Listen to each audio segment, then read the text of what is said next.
Producer হলো তারেক রহমান, আর এখানে অভিনয় করছে চাঁদাবাজ সন্ত্রাসী দুর্নীতিবাজরা।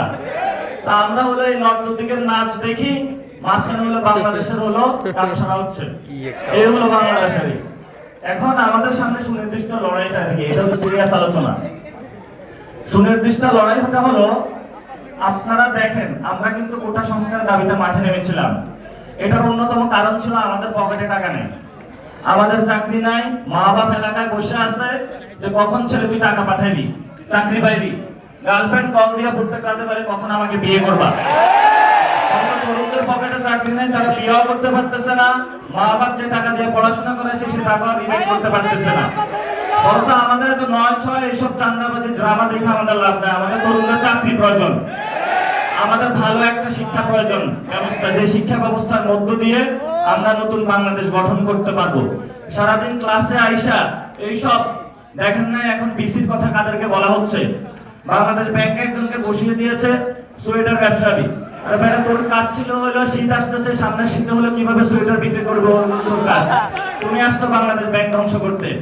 এখন আমাদের কাজটা কি? আমাদের লড়াইটা হলো ক্যাম্পাসগুলোতে শিক্ষার পরিবেশ নিশ্চিত করা, যাতে আওয়ামী লীগের যারা টিচার আছে, বুদ্ধিজীবী আছে, তারা হলো ম্যানুফ্যাকচারিং যে কনসেপ্ট আছে, অর্থাৎ মতামত উৎপাদনের মধ্য দিয়ে তারা যাতে আওয়ামী লীগকে সুযোগ করে না দিতে পারে, সেই ফাইটটা আমাদের জারি রাখতে হবে। এটা রাজনৈতিক লড়াই।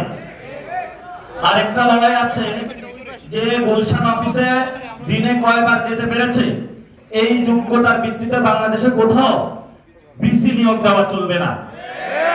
কে কয়টা বিএনপির প্রোগ্রাম করেছে, কে কয়বার লন্ডনে তৎকালীন সময় ফোন দিয়েছে, এই যোগ্যতার ভিত্তিতে কোনো বিসি নিয়োগ দেওয়া যাবে না। এগুলো আপনাদের শক্ত হাতে প্রতিবাদ করতে হবে।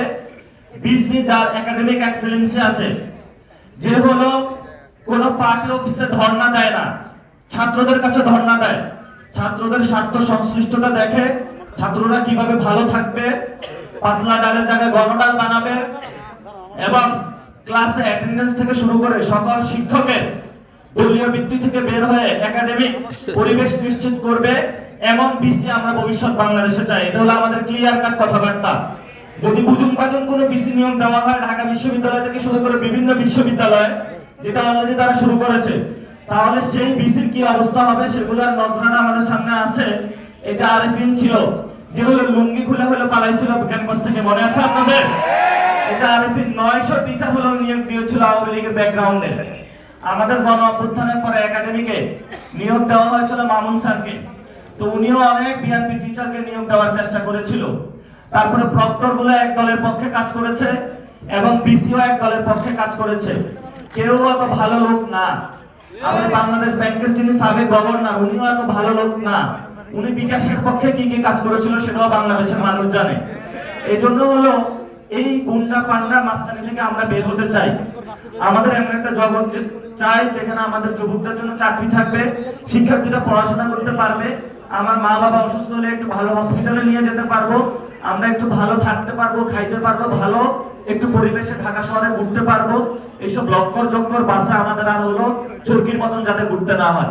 এটা হলো আমাদের সিম্পল জীবন, সিম্পল রাজনীতি।